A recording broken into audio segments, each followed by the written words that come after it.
Physical media man, physical media man, physical media man. What'd you buy? Was it something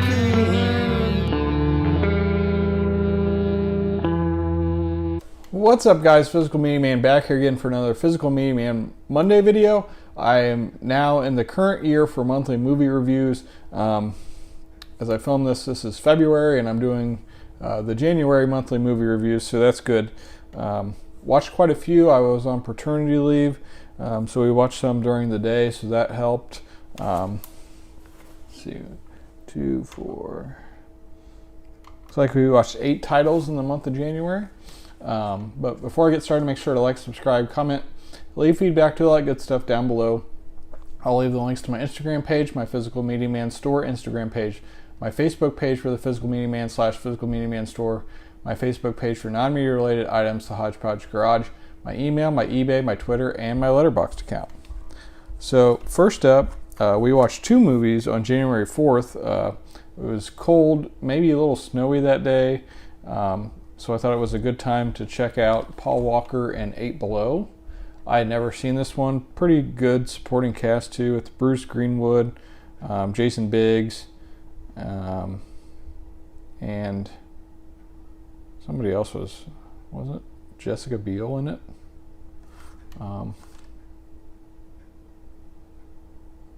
Yeah, I think that's her. Doesn't have her listed, surprisingly. But yeah, Paul Walker starring, Frank Marshall directing, Disney movie. Yeah, Paul Walker is in charge of this pack of wolves, and Bruce Greenwood is a scientist, and it's towards the end of the season. They're taking their last trip out and kind of get stuck, and it was pretty fun. I'll give it a 2.5, but it's definitely borderline 3. Do plan on keeping it. Worth a watch if you haven't seen this one. So yeah. Next up, we watched Barbie with Margot Robbie and Ryan Gosling. Wasn't quite what I expected. I liked the music. I thought the movie was different and fun, and definitely enjoyable. Giving it 3 stars. I do plan on picking it up at some point. I probably should have bought it Black Friday because it was on multiple sales, and I hadn't seen it yet, so I didn't end up purchasing it. But yeah, giving it 3 stars. Next up, we watched A Perfect World, one of the few Clint Eastwood movies I had not seen.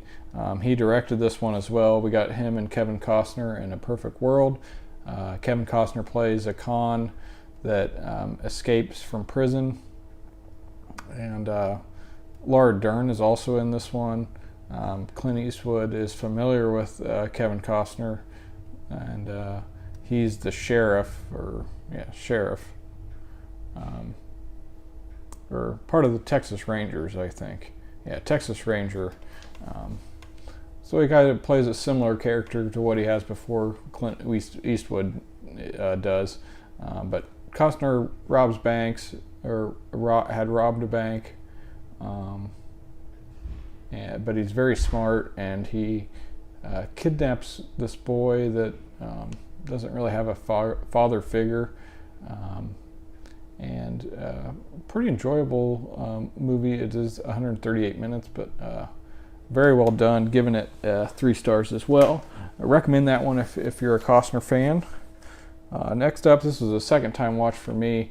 I really wanted my wife and mother-in-law to check this one out, so we watched it in January while they were here.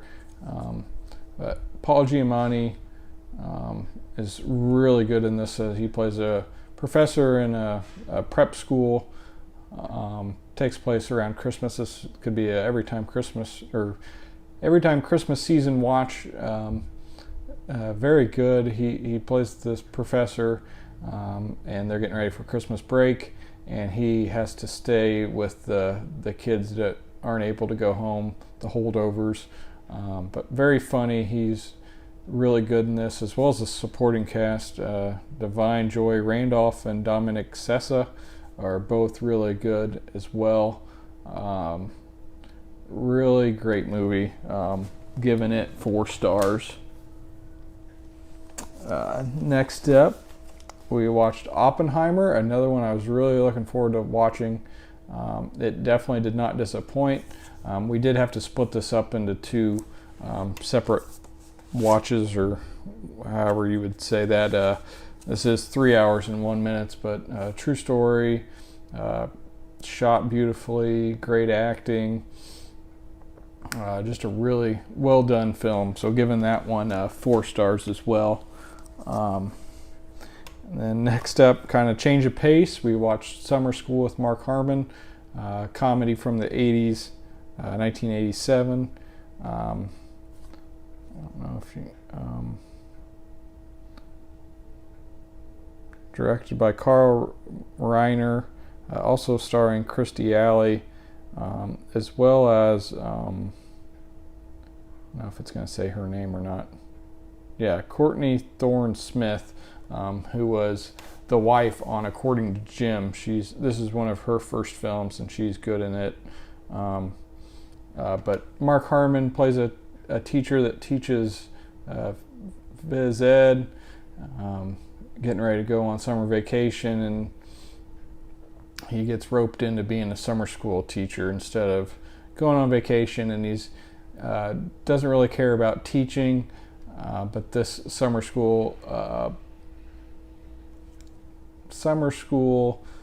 job that he ends up taking and teaching, I think it was English, remedial English, kind of helps him become a better teacher and connect with these students and actually care, because they're a bunch of different types of people, but all kind of struggled in school, and he kind of gets them to actually try. So not amazing. I don't think I would buy this if I had watched it first, but since I already bought it and then watched it, I do kind of plan on keeping it, at least for the short term. Gonna give it a 2 stars. If you like that type of movie, it's definitely worth watching, but I wouldn't go out of my way to try to pick it up or anything like that. Next up, we watched Ridley Scott's The Last Duel. Had heard great things about this. I don't know if I had too high expectations or what, but great cast. Matt Damon, Adam Driver, Jodie Comer, and Ben Affleck. Really well shot, really well made, which you would think would be a recipe for one that I would enjoy, but just kind of found it boring, and didn't really like any of the characters. So this is based on a true story, so if you're a big history person, you may enjoy this. I did think it was kind of neat how they split it up into, I think it was like 3 chapters where they kind of told each person's side of the story. I'm at least going to hold on for this one for a while too, I think. I just didn't love it, and the duel was not a letdown, that's for sure. So it kind of ends well, or not well, but has an exciting ending. So, but I'm only going to give it a 2.5. I know a lot of people really enjoyed that one, but like I said, maybe I had too high of expectations, but I didn't particularly care for it.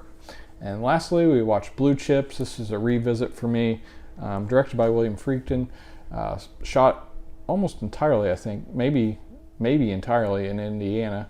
Kind of based on Bob Knight. He is a coach in the film as well. But yeah, the home gym for this fictional team was in Indiana, and Nick Nolte bases his character on Bob Knight, and ended up spending a couple weeks kind of shadowing the Indiana Hoosiers before filming this, but also stars Shaq and Penny Hardaway, and some other familiar basketball faces are in this one as well. Larry Bird has a little cameo type thing. Love interest of Mary McDonald, she's good. Ed O'Neill is a reporter, he's good in his role. J.T. Walsh is, of course, a bad guy, he's really good in it.